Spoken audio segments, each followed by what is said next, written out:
Bapak Ibu Saudara tentunya masih ingat ya, kita masih belajar tentang buah roh selama beberapa bulan ini, bahkan kita terus belajar tentang buah. Kenapa? Karena buah itu penting. Bilang penting. Ya, saya mau tanya ke belakang KJK siapa namanya bro? Lupa. John, ini pohon apa John? Mangga. Kenapa kamu tahu ini mangga? Pernah lihat daunnya? Yakin ini mangga? Nggak yakin ya? Nggak yakin ya? Pernah lihat pohon mangga tapi nggak yakin? Oh, ada beberapa jenis. Sekarang saya tambah begini. Kalau ini, yakin mangga? Kalau saya mau bilang bukan, ini mangga. Kenapa kamu yakin? Karena kamu melihat buahnya. Sama dengan saya dan saudara, Bapak Ibu Saudara. Kita boleh jago WL, kita boleh jago untuk khotbah, kita boleh jago melayani Tuhan dengan segala macam karunia yang Tuhan kasih. Tetapi kita dikenal dari buahnya. Makanya selama ini kita terus belajar bersama untuk kita memiliki buah dalam kehidupan kita. Buah roh, buah pertobatan.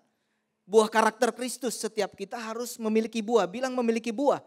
Karena kita dikenal dari buahnya. Bukan dari berapa banyak orang punya pengikut di TikTok, atau orang punya followers di IG.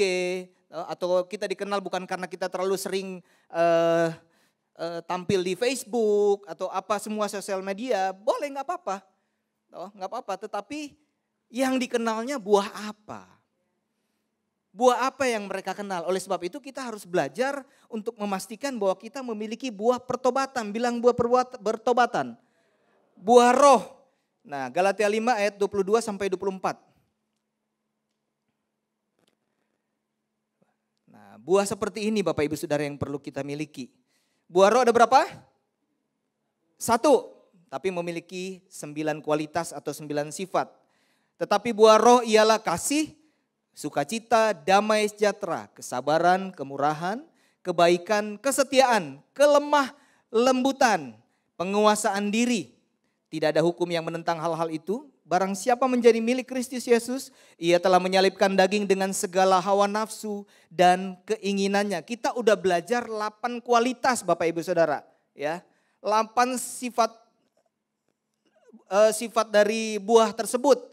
Beberapa minggu berjalan oleh ada hamba-hamba Tuhan yang luar biasa menyampaikan. Dan saat ini saya akan menyampaikan yang terakhir. Yang ke-9 berbicara tentang penguasaan diri. Bilang penguasaan diri. Ya, penguasaan diri atau self control. Kita sekarang berada di dunia yang semakin maju. Teknologi semakin maju. Segala sesuatu ingin dikontrol. Benar enggak? Pakai remote supaya bisa nyalain AC. Pakai ini, nggak usah susah-susah pencet-pencet tuh dia mati, terus dinyalain lagi, tuh dikontrol. Kita di rumah ada orang kerja yang kita pasang CCTV supaya kita bisa kontrol. Benar nggak Bapak Ibu Saudara?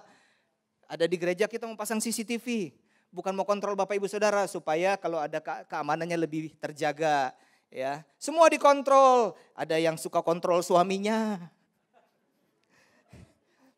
ada yang suka kontrol istrinya atau berusaha dikontrol. Nggak tahu mereka bawa remote control kali Bapak Ibu Saudara kemana-mana. Coba ibu-ibu coba lihat suaminya bawa remote control nggak? Tuh kadang-kadang Bapak Ibu Saudara pimpinan berusaha dikontrol, gereja berusaha dikontrol, Tuhan dikontrol. Apalagi cuma Tuhan aja dikontrol, apalagi cuma pendeta, pastor. Banyak yang begitu, tapi untung di luar sana. Bilang di luar sana. Di luar sana karue dokter. Nyanda ada di sini ya, kita suka dokter punya bahasa logat-logat amurang karue. Nah, gitu. Di luar sana nggak ada. Tetapi masalahnya Bapak Ibu Saudara yang menjadi pergumulan, ada begitu banyak orang hebat mengontrol yang di luar dirinya, tetapi tidak bisa mengontrol dirinya sendiri. Nggak ada self control, tidak ada penguasaan diri. Ya, nggak usah harga kiri kanan, karena firman Tuhan ini untuk kita sendiri. Yang setuju katakan amin. Gampang atau enggak untuk menguasai diri? Gampang susah. Gampang susah, berarti udah bisa Pak ya? Siapa di sini yang sudah bisa menguasai diri? Tentunya semuanya dalam proses pendewasaan. Sama-sama belajar, nggak ada yang sempurna. Karena sempurna itu berbicara kedewasaan. Ya, nggak ada yang sempurna, tetapi kita bisa menjadi dewasa. Kita bisa belajar bagaimana caranya untuk menguasai diri. Di sini kan nggak ada yang lahir, setelah dia lahir jadi bayi, pas bayi dia lapar, dia pas lapar dia bilang, "Mama lapar. Mama mau ke toilet. Mau buang air kecil, mau buang air besarnya enggak." Orang kalau serasa ke belakang pengen buang air besar atau air kecil langsung bagai ditampak. Benar nggak? Langsung, yes, makanya mesti pakai pampers. Saya rasa nggak ada yang pakai pampers di sini. Oh, mereka pakai pampers. Diajarin bagaimana mengontrol dirinya. Kalau dia semakin dewasa diajarin caranya kalau mau buang air besar itu kemana? Ke toilet. Kalau di toilet diajarin cara pakai tisunya, jangan boros. Kalau ke toilet tuh diajarin ada yang buat jongkok, ada yang buat duduk. Anak saya ajarin kalau kamu ke toilet yang buat duduk jangan pakai jongkok. Beberapa kali itu saya kalau keluar sana tempat untuk duduk tapi ada kaki buat seperti kaki yang besar. Saya bilang ini anak-anak dari mana? Anak-anak dari mana? Saya bilang begitu. Terus tuh air so kemana-mana, tisu so di lantai, sabong so kemana-mana. Saya ajarin, tapi kalau anak-anak perlu diajarin kan ya Bapak Ibu Saudara. Supaya makin dewasa mereka tahu menguasai diri, mengontrol mana baik, mana yang tidak. Yang setuju katakan amin. Tapi yang menjadi masalah, kita ada lihat di toilet itu DP kaki besar. Saya percaya di sini nggak ada. Karena saya nggak berdapat laporan di situ, oh toilet ada kaki sepatu besar, nggak ada. Kecil-kecil pernah, berarti anak-anak. Nah, karena di sini semua sudah dewasa. Jadi menguasai diri itu nggak gampang, perlu yang namanya usaha, perlu yang namanya belajar Bapak Ibu Saudara. Mesti diajarin kapan nonton, kapan main HP.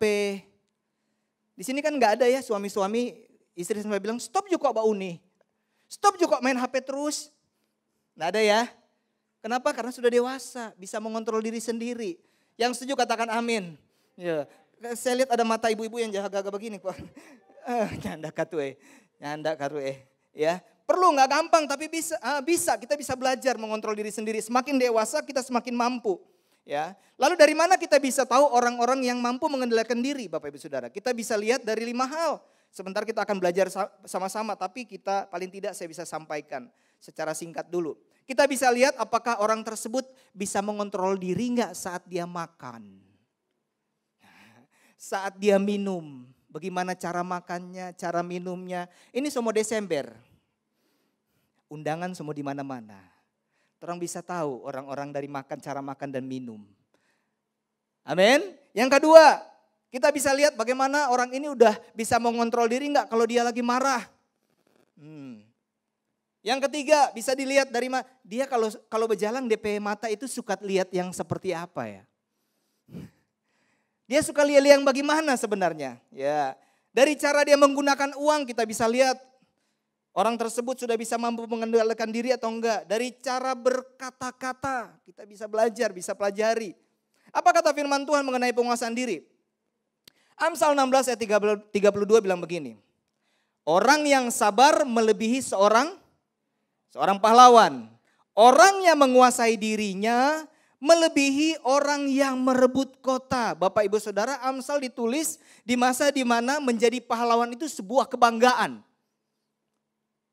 Bangga menjadi pahlawan, tetapi firman Tuhan jelas juga bilang bahwa orang yang bisa menguasai diri melebihi dari orang yang merebut kota. Artinya Bapak Ibu Saudara, jangan bangga cuma sekedar jadi pahlawan, tapi pastikan kita menjadi orang-orang yang mampu mengendalikan diri. Apa yang menjadi kebanggaan kita hari-hari ini?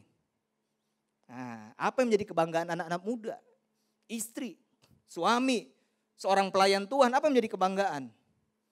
Buat apa kita bangga dengan hal tersebut tapi kita tidak mampu menguasai diri? Berarti penguasaan diri adalah sesuatu yang penting. Yang setuju katakan amin. Iya, Amsal 25 ayat 28 bilang begini. Orang yang tak dapat mengendalikan diri adalah seperti kota yang roboh temboknya. Tembok berbicara apa Bapak Ibu Saudara? Tembok itu berbicara pertahanan.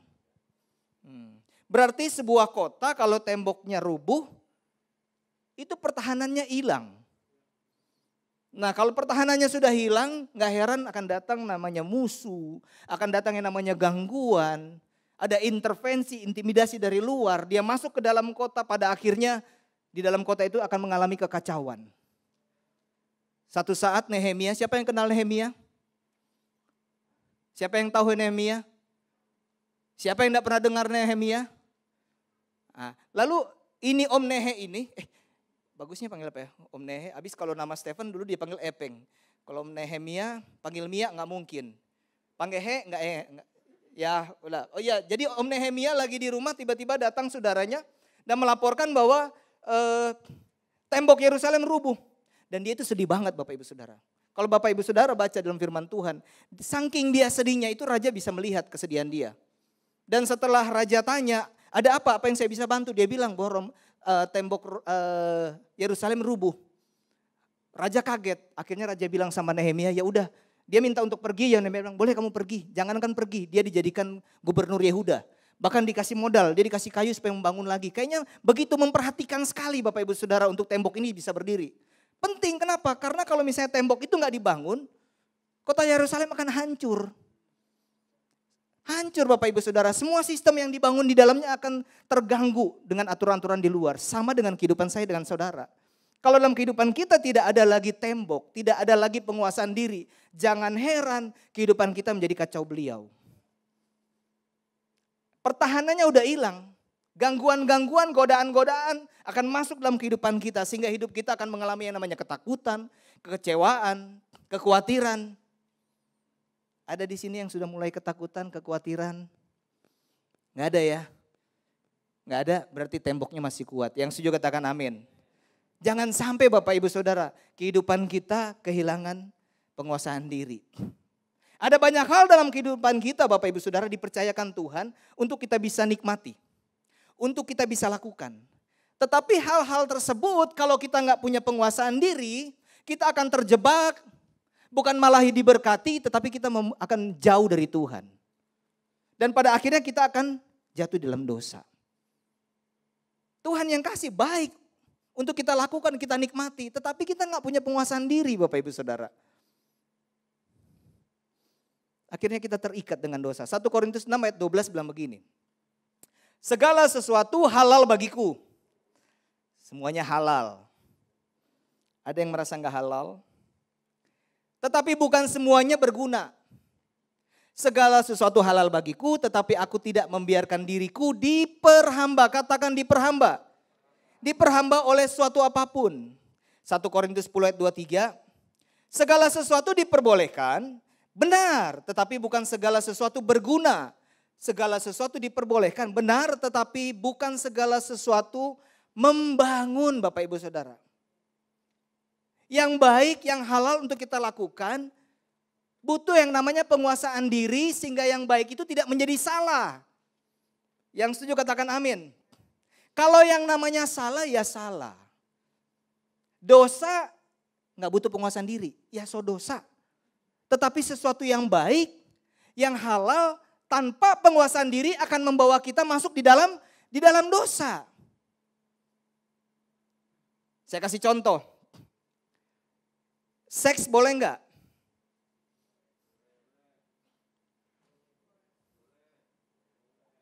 Seks boleh enggak Bapak Ibu Saudara? Boleh Bapak Ibu Saudara. Tinggal tergantung dengan siapa dan kapan.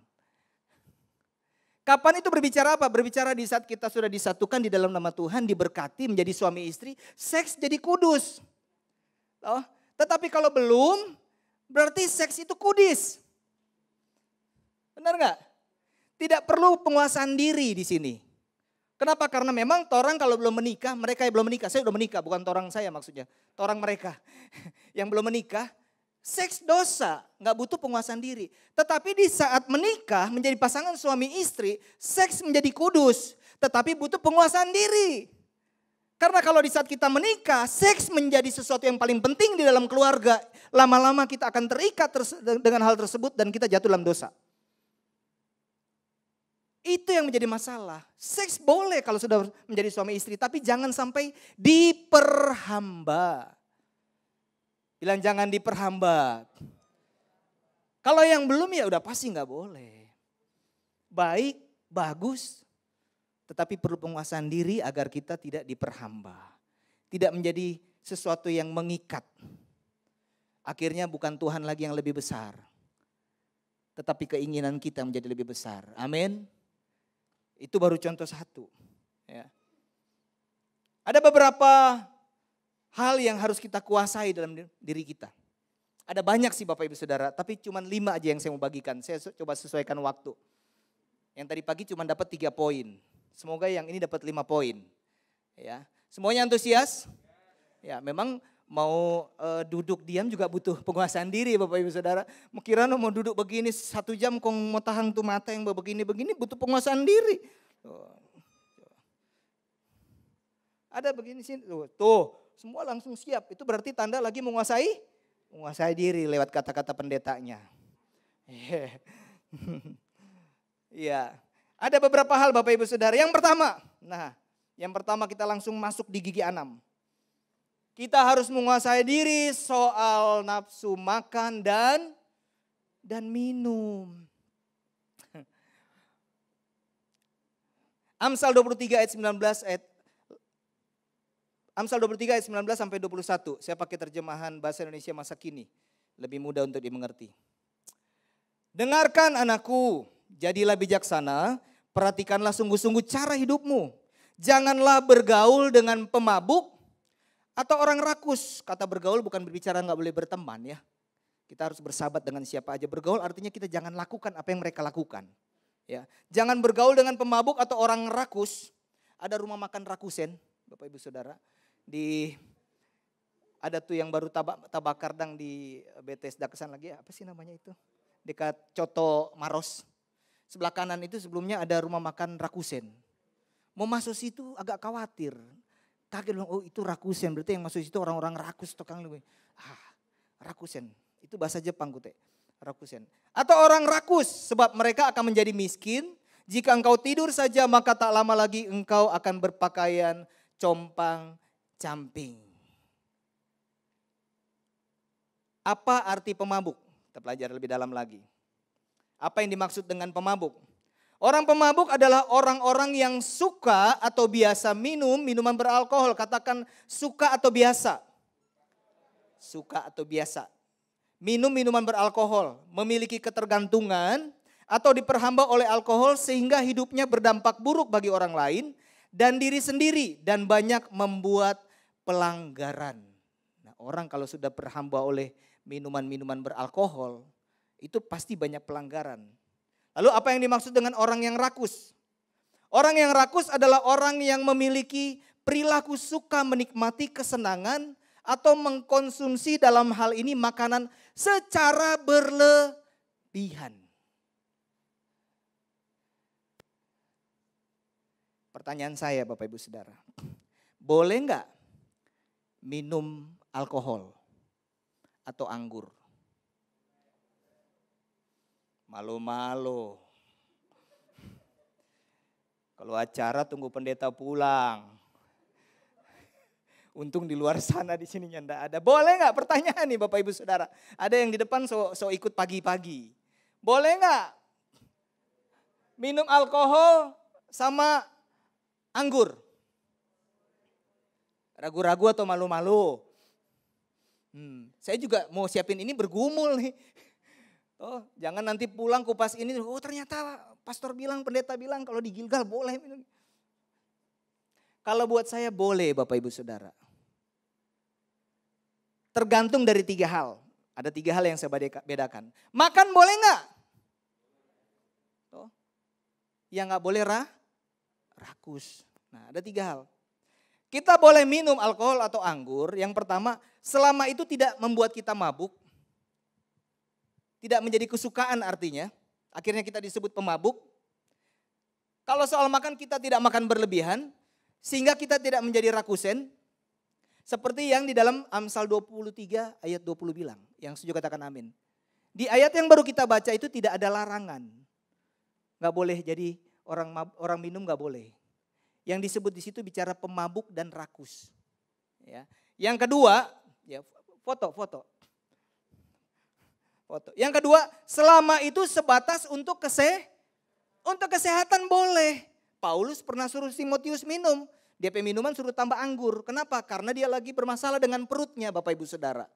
Artinya ada tujuan-tujuan yang baik di situ. Yang ketiga adalah selama itu tidak menjadi batu sandungan. Memang kita minum cuma sedikit. Tuh. Tetapi di saat dilihat orang bilang, aduh tuh pendeta sana. Mereka sudah gak nyaman. Bukankah itu jadi batu sandungan? Kenapa saya harus pertahankan untuk minum? Oh ada jemaat gak baik di rumah Jo. Karena lagi dingin atau gak enak badan, mesti panas badan toh. Jadi batu sandungan. Selama itu untuk memuliakan Tuhan, punya tujuan yang jelas, boleh. Jangan sampai kita diperhamba. Jangan sampai itu menjadi sesuatu yang mengikat kita. Sama dengan makan, bukan gak boleh makan. Tapi kalau makan porsinya sudah over, itu berbahaya Bapak Ibu Saudara. Gak gampang loh Bapak Ibu Saudara soal makan nih. Bukankah ada suami istri ribut gara-gara DP suami so asam urat, kolesterol tinggi masih bahagia tuh. So duduk kata begini, kong so ada tuh daun pepaya santang. Babi putar DP tore-tore, kendati tuh istri kurang agak-agak miring dari sana. Dia mau ambil tuh makanan kurang agak-agak begini, dia kasih yang sunda ame makan gara-gara dia DP. Saya bilang jangan, sadiki. Jangan sadiki, padahal berjalan kurang jauh begini. Kiapa sungilu di ujung. Itu masuk kategori rakus enggak?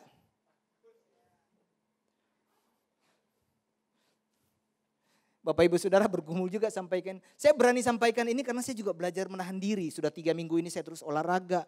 Kurangin karbohidrat, celana yang nggak muat boleh muat. Supaya nggak jadi batu sandungan saya pakai ini tuh. Saya mohon sampaikan materi ini. Hati-hati soal makan dan minuman. Ribut gara-gara makan dan minum.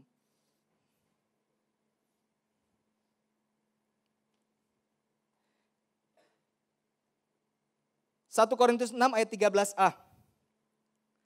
Makanan adalah untuk perut dan perut untuk makanan. Tetapi kedua-duanya akan dibinasakan Allah. Artinya begini, kita butuh yang namanya makan. Harus makan, tetapi jangan sampai kita diperhamba. Kita tahu itu semuanya akan binasa Bapak Ibu Saudara. Jangan sampai sebuah salah dengan orang lain cuma gara-gara nyanda dapat Jangan si tabu balik tuh meja gara-gara terlambat pelayan kasih makan di rumah makan. Amsal 23 ayat 2. Taruhlah sebuah pisau pada lehermu bila besar nafsumu. Ini tips yang luar biasa ibu-ibu, bapak-bapak. Kalau ada pasangan yang so kolesterol tinggi gak bisa dilarang soal makan. Atau asam urat tinggi, bapak darah tinggi. Beli tuh pisau kong kasih kalong di leher. Jadi kalau ada pasangan yang nggak bisa dibilangin saya tunjung.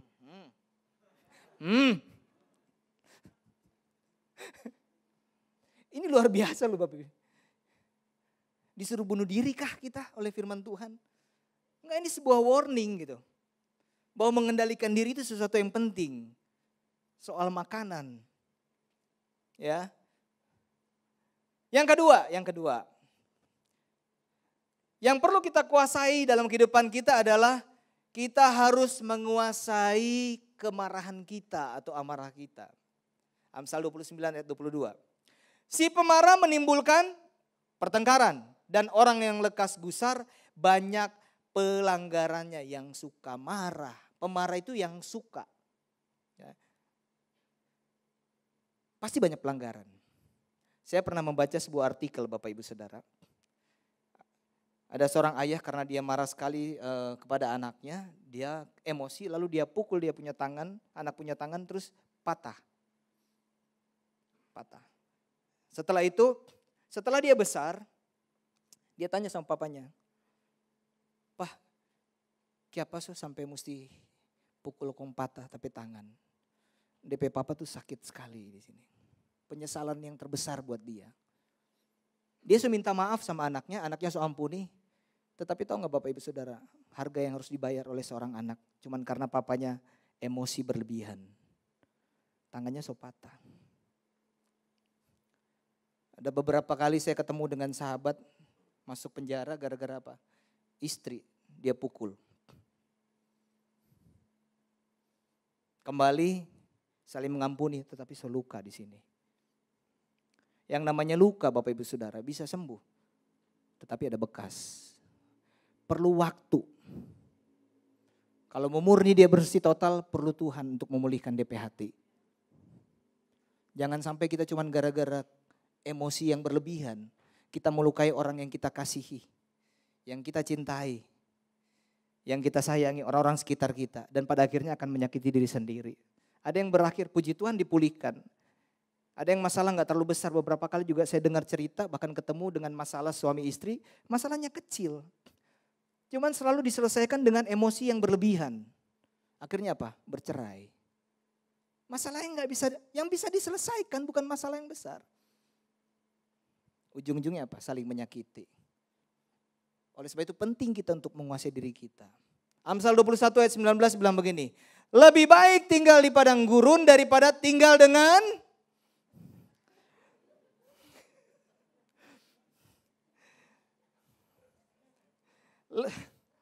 lebih baik, disambung dong.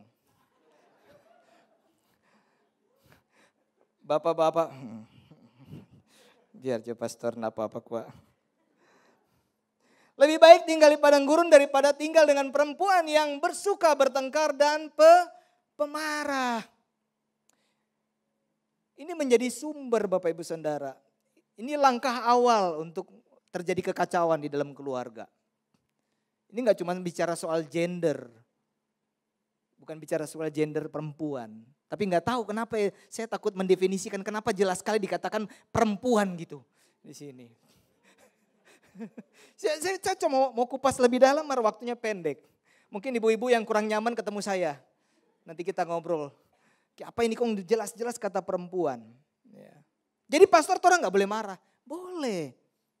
Tetapi ada alasan yang jelas. Selama itu untuk mendidik seseorang, mengajar seseorang, bukan emosi. Saya besar di keluarga yang dulu belum mengenal Tuhan secara pribadi. Jadi papa saya kalau marah saya memang mau ngasih tahu baik-baik, tujuannya baik. Tetapi caranya dengan emosi. Pakai alat, pokoknya apapun itu. Membuat saya waktu saya menjadi dewasa, setiap saya marah sama orang pasti disertai dengan emosi. Meskipun kita benar, tapi emosi. Nah istri saya sempat menjadi korban tentunya. Di saat kami menikah, saya kalau dia belum sampai kayak gimana saya belum puas, saya marah. Benar-benar marah. Udah pendeta loh, udah melayani. Perlu waktu untuk saya belajar untuk menahan ini. Sampai akhirnya terus belajar, itu yang namanya diajari oleh firman, diajari oleh teman-teman. Ada contoh semakin dewasa, sampai hari ini istri saya makin cinta. Nggak percaya. Tadi saya suruh istri datang ke dalam tuh, supaya dia dengar jangan semua takut berlebihan gitu. Jadi ada saksi, makin cinta dia. Pasangan bapak ibu makin cinta nggak? Ku makin cinta, sama Tuhan cinta, marah sama pasangan nggak cinta, bagaimana? Efesus 4 ayat 26 sampai 27. Boleh gak kita marah? Apabila kamu menjadi marah, janganlah kamu berbuat dosa. Janganlah matahari terbenam sebelum padam amarahmu dan janganlah beri kesempatan kepada iblis. Boleh marah, gak ada larangan untuk marah. Tetapi kalau kita marah jangan sampai jatuh di dalam dosa. Bagaimana bisa jatuh dalam dosa? Kalau misalnya kita marah tuh sampai matahari terbenam. Kata matahari terbenam berbicara jangan terlalu lama. Marah-marah tapi jangan, ada kan yang marah bilang kita sok kepahitan pastor. Bagaimana tuh marah sampai kepahitan? Kita tahu yang pahit itu dong pepaya, popare. Tapi kalau marah sampai kepahitan kita juga agak bergumul waktu bergabung dengan gereja karismatik. Kepahitan. Tapi saya percaya di sini gak ada. Amin? Iya, karena hari ini kita bertobat. Yakobus 1 ayat 19 sampai 20. Hai saudara-saudara yang kukasihi, ingatlah ini. Setiap orang hendaklah cepat untuk mendengar, tetapi lambat untuk berkata-kata dan juga lambat untuk marah. Sebab amarah manusia tidak mengerjakan kebenaran di hadapan Allah. Lambat untuk marah, jangan terlalu cepat marah. Saya ini cukup bergumul dengan emosi, marah-marah. Cukup lama. Tetapi saya mau belajar Kadang-kadang istri suruh, sayang, tenang dulu, tenang ya, tenang. Istri perlu bantu. Perlu bantu. Suami perlu bantu kalau pasangannya memang cepat emosi. Mungkin karena background bisa ya, latar belakang. Atau lagi masa-masa pertumbuhan, kita harus saling support satu sama lain. Jangan istri gas masuk di gigi 2, personel yang 2, suami masuk personel yang 3. Kita naik 3. Tuh, satu naik 3, satu naik 4. Kenapa? Kita sampai 6. Nah, kita. Oh, kita sudah perlu saya pindah-pindah, kita pakai matic, dia naik sendiri. Nah, itu habis. Harus saling mendukung, saling mengingatkan. Kalau satu so panas, tenang, stop dulu. Stop, nanti sambung ulang. Kalau memang itu sebuah kebenaran, jangan kompromi Bapak Ibu Saudara. Tetapi caranya harus benar. Jangan diam, kita kok nyindak marah-marah. Tetapi pasangan kita sudah lebih jauh dari sebuah hal-hal yang tidak baik mungkin. Apalagi itu bicara kebenaran. Kalau kebenaran jangan pakai kompromi. Tetapi caranya harus marah yang mendidik. Caranya marah yang mengasihi. Bukan karena emosi. Kita suami pastor. Dia mesti belajar taat. Dengar kita tuh betul firman Tuhan. Firman Tuhan bilang taat sama suami. Yang satu bilang, loh pastor kita istri. Tuhan bilang harus mengasihi, dia harus kasih kita.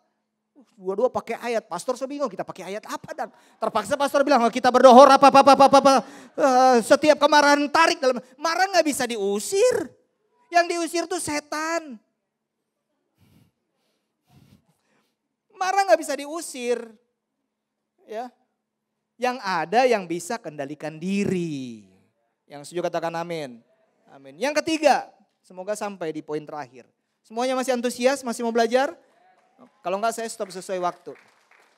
Yang ketiga kita perlu menguasai keinginan mata. Amsal 27 ayat 20 bilang begini. Dunia orang mati dan kebinasaan tak akan puas.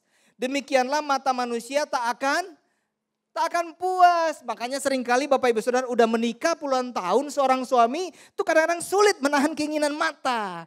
Tuh, setiap lewat, aduh mata mau begini. Ada istri di sebelah, tak putar-putar tuh leher begini. Mungkin karena dia pelayan, dia bilang darah Yesus. Tolak dalam nama Yesus. Pergi, keluar. Mar setiap lewat dia tolak. Mar dia haga tolak. Mar dia setiap semua dia tolak. Cuman di mulut ditolak-tolak, mar DP mata iyo. Keinginan mata, ini paling banyak kalah di pria.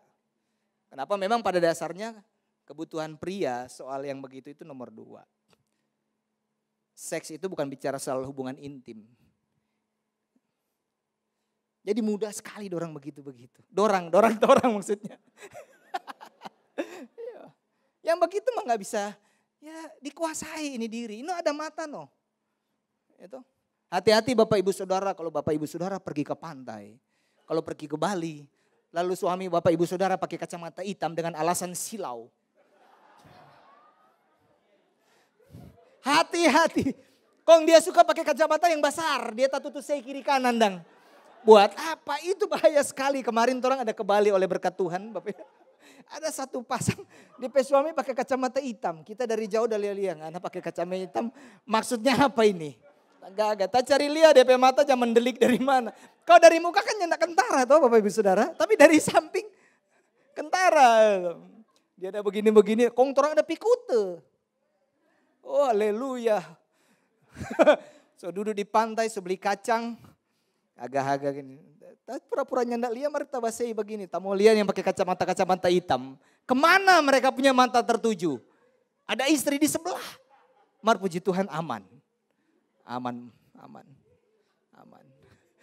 Luar biasa. Nggak usah cari tahu siapa-siapa. Orang ada beberapa pasang Bapak Ibu Saudara. Nggak usah cari tahu. Jaga suami masing-masing Bapak Ibu Saudara ya. Jaga. Kalau memang dia mau pakai kacamata hitam. Kong dia mata masih lirik-lirik. Beli kacamata kuda. Supaya jelas. Hati-hati Bapak Ibu Saudara. Matius 18 ayat 9. Dan jika matamu menyesatkan engkau, congkilah dan buanglah itu. Hati-hati bapak-bapak. Kong suami istri-istri so nyendak tahang. Kong dia bawa congkel-congkel. Dia pakai firman ini ngana. Sini ngana. Mencongkel apa ngana. Kan repot ya Bapak Ibu Saudara. Tolong jangan dicungkil. Ini warning. Ini peringatan dari Tuhan lewat firman-Nya. Dan buanglah itu karena lebih baik bagimu masuk ke dalam hidup dengan bermata satu daripada dicampakkan ke dalam api neraka dengan bermata dua. Bahayanya nih mata ini Bapak Ibu Saudara. Tahu nggak Bapak Ibu Saudara, ada ibu-ibu kalau ke gereja dia pernah manifestasi. Kalau dia pimantos, apalagi semua musim-musim sale. Dia manifestasi di mall, di mantos. Di gereja gak pernah ikut doa kok manifestasi.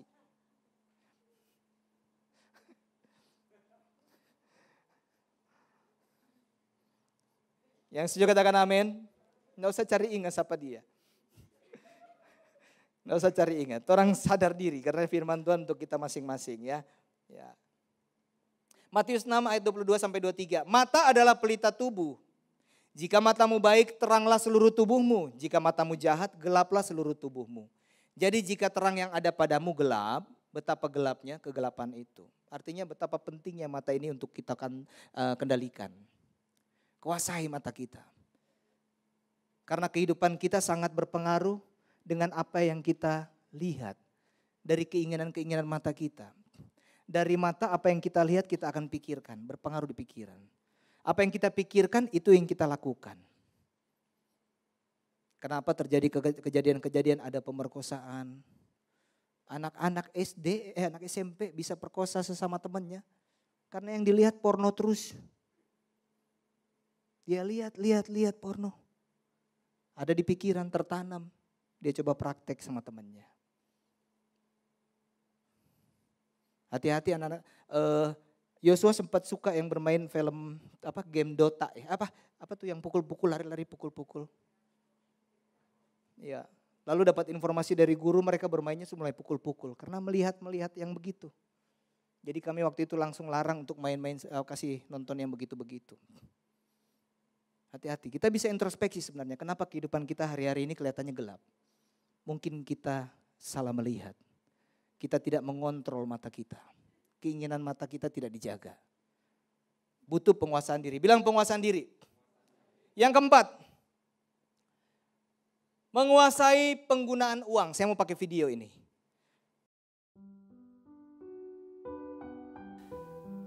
Hai, perkenalkan namaku Uang. Iya, aku punya banyak nama panggilan. Ada yang panggil aku Uang, Kepeng, Doku.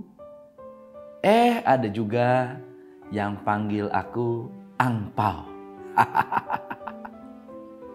Aku memiliki fisik yang lemah, mudah koyak, mudah lusuh. Tapi seberapa lusuhnya aku, orang selalu memperebutkan aku. Aku tidak bisa bicara. Aku tidak bisa mendengar, aku tidak bisa merasa, aku tidak bisa bergerak atau berdiri sendiri. Tapi aku mampu memenangkan berbagai pertandingan. Aku tidak sukses, tapi manusia mengukur sukses dari berapa banyak mereka memiliki aku. Aku bukan pria, aku juga bukan wanita. Tapi banyak pria dan wanita bercerai gara-gara aku. Aku tidak bertuhan. Tapi banyak orang beriman yang jatuh karena lebih mencintai aku. Aku bukan Tuhan. Tapi banyak hamba Tuhan yang lebih sayang aku. Padahal Tuhan sudah bilang, cinta uang adalah akar kejahatan. Tapi tidak sedikit hamba Tuhan yang siap menjadi budakku. Selalu membicarakan aku. Berkelahi karena aku. Memusuhi saudara seimannya. Bahkan siap mati untuk aku. Aku lemah. Tapi aku bisa jadi pekerja yang hebat.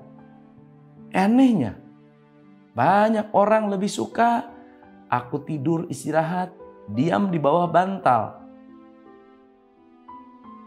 Aku ini hebat kalau dipakai berbagi. Karena aku punya banyak teman. Kalau aku dipakai berbagi, aku bahagia. Jadi aku pasti bawa temanku pulang bersamaku ke rumah tuanku yang rajin berbagi. Aku ini setia. Aku tidak pernah lupa Tuhan yang mempekerjakan aku. Kalau aku digunakan untuk mengatasi masalah, aku akan kembali ke Tuanku membawa berbagai solusi. Aku suka berdekatan dengan orang yang bijak, orang yang cerdas, suka berbagi, disiplin dan rendah hati. Karena dari mereka, aku bisa lebih bermanfaat. Tapi teman-teman, sebelum aku melanjutkan, aku mau minta maaf yang sebesar-besarnya. Sebaik apapun kamu memperlakukan aku, menyembah aku, memelihara aku, mencintai aku, atau bahkan mendambakan aku. Saat jenazahmu dimandikan, tubuhmu kaku, kau masuk ke liang lahat dan bertemu Tuhanmu. Aku tidak bisa menemanimu. Saat Tuhan mengadilimu, kamu tidak bisa menggunakan aku untuk membayar malaikat untuk berbohong untuk kamu. Aku tidak bisa dipakai untuk menebus dosa dan kebejatanmu. Aku akan meninggalkanmu tanpa bekas. Demikianlah perkenalan dari aku, Uang. Jika ada yang ingin bertemu aku bisa dihubungi lewat kerja keras, bersabar, kerja ikhlas, bersedekah, dan berbakti pada orang tua dan Tuhan yang Maha Kuasa. Yang sudah ngebet ingin bertemu aku, berbaik hatilah pada orang yang sudah membagikan pesan ini. Saya Uang, salam pencerahan. Harta yang indah, saya minta tim PB untuk naik. Harta yang indah dan minyak ada di kediaman orang bijak, tetapi orang yang bebal memboroskannya. Salah nggak punya uang? Punya uang banyak dosa nggak? Nggak ada salah orang punya uang. Yang salah di saat kita punya uang, kita tidak bisa mengontrol diri. Kita tidak memiliki penguasaan diri soal uang. Masalahnya ada orang-orang di luar sana kita ketemu, saya ketemu. Kalau untuk hobi, jor-joran. Sama kayak dulu waktu belum bertobat, saya tuh kalau nongkrong dengan teman-teman, aduh. Apa yang ada duit itu kita berusaha kasih buat mereka. Kasih. Untuk hobi. Untuk sesuatu yang untuk sebenarnya gak terlalu penting. Tapi kadang-kadang kita melihat ada orang-orang yang membutuhkan, kita hitung-hitungan. Kita hitung-hitungan. Dengan Tuhan kita hitung-hitungan. Mari kita menjadi orang-orang yang bijaksana yang mau mengontrol keuangan kita. Karena uang itu tergantung dari siapa yang mengelola. Kalau kita menguasai diri dengan benar, kita tahu mana yang Tuhan punya. Mana yang untuk sesama. Masa dengan istri aja kita mesti koncudu. Itu bahasa Jerman. Dengan anak-anak. Dengan sesama kita. Kalau dulu kita aja pergi gereja mau persembahan Bapak Ibu Saudara.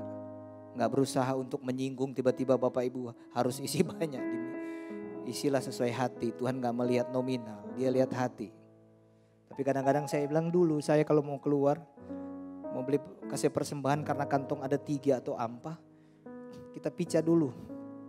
Supaya ampa-ampa tak isi, kita beli pi warung, atau tak suruh rompe warung, saya tukar. Supaya ampa-ampa tak isi. Kan nominalnya berkurang kalau mau tukar karena mesti beli. Saya jadi berpikir, aduh ini jahat banget deh. Cuman gara-gara apa? Supaya orang tahu kita kasih persembahan. Malah nominalnya jadi berkurang. Kayak anda kasih enteru di dalam. Dulu memang. Sampai hari ini terus belajar mengelola uang yang baik. Mana yang perlu dibeli, mana yang nyanda. Pastor pakai sepatu baru terus. Sekali lagi orang kasih diberkati Tuhan. Orang yang memberkati. Yang memberkati gak usah berhenti memberkati. Beri maka kamu akan diberi. Kelola uang dengan baik untuk memuliakan nama Tuhan. Yang setuju katakan amin. Masih ada 1 poin tapi kalau sudah waktu saya akan stop.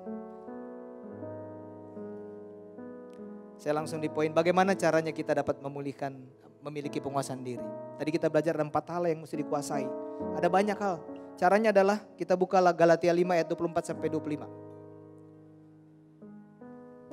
Barang siapa menjadi milik Kristus Yesus, siapa di sini milik Kristus Yesus? Ia telah menyalibkan daging dengan segala hawa nafsu dan keinginannya. Jikalau kita hidup oleh Roh, baiklah hidup kita juga dipimpin oleh Roh. Bilang dipimpin oleh Roh. Ada 2 hal yang kita belajar di sini dari firman Tuhan Bapak Ibu Saudara. Bagaimana saya dan saudara bisa memiliki penguasaan diri. Yang pertama kita harus sadar. Bilang sadar. Sadar. Kita harus sadar bahwa saya dan saudara adalah milik Kristus. Milik Yesus. Mati di kayu salib. Dibayar dengan lunas. Berarti hidup kita harus hidup sesuai dengan cara Tuhan. Untuk kita hidup cara Tuhan, kita harus punya pengendalian diri. Kita harus pakai semua apa yang Tuhan izinkan dalam kehidupan kita. Dengan penuh penguasaan diri. Apakah ini memuliakan Tuhan atau tidak? Yang benar belum tentu berguna katanya.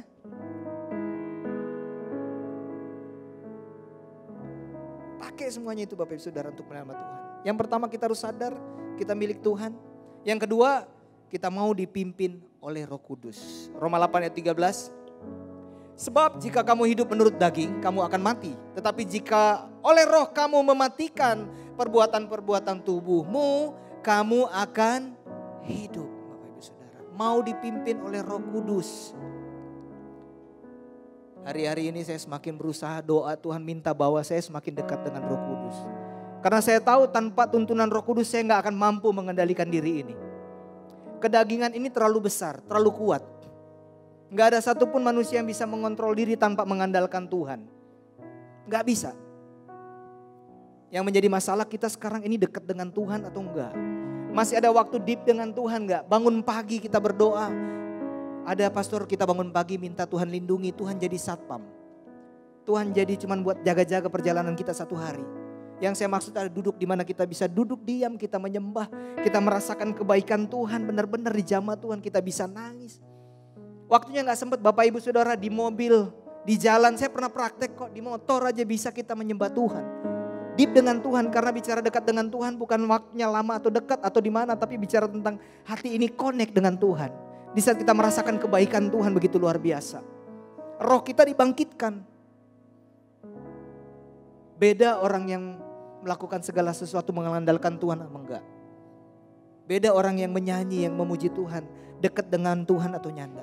Hari-hari ini kita masih peka enggak dengan Tuhan? Peka enggak dengan Roh Kudus? Enggak heran saya dan saudara bisa jatuh di dalam kelemahan penguasaan diri. Karena kita tidak berjalan lagi dengan Roh Kudus. Bagaimana berjalan Roh Kudus kita dengar suara Tuhan aja udah enggak.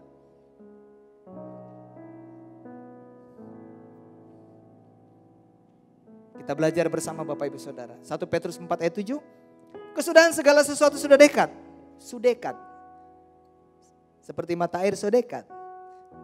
Karena itu kuasailah dirimu dan jadilah tenang. Supaya kamu dapat berdoa. Segala sesuatu sudah dekat. Kita gak tahu kapan Tuhan datang. Kalau mau pelajari ya masih lama. Tetapi kita gak tahu kapan orang pergi. Secara jasmani. Mari kita belajar menguasai diri kita Bapak Ibu Saudara. Hari ini kita belajar bahwa pentingnya kita memiliki buah roh. Yang terakhir yang saya sampaikan adalah pengendalian diri. Ya, bilang pengendalian diri. Bilang penguasaan diri. Ya, penting. Beberapa hal yang harus kita kuasai. Yang pertama adalah nafsu makan dan minum. Ya. Yang kedua belajar menguasai kemarahan. Yang ketiga jaga ini mata. Yang keempat belajar untuk menggunakan uang dengan baik. Bagaimana caranya menguasai diri? Jelas. Sadar bahwa kita adalah milik Kristus. Bilang saya milik Kristus. Saya milik Kristus. Yang kedua mau dipimpin oleh Roh Kudus.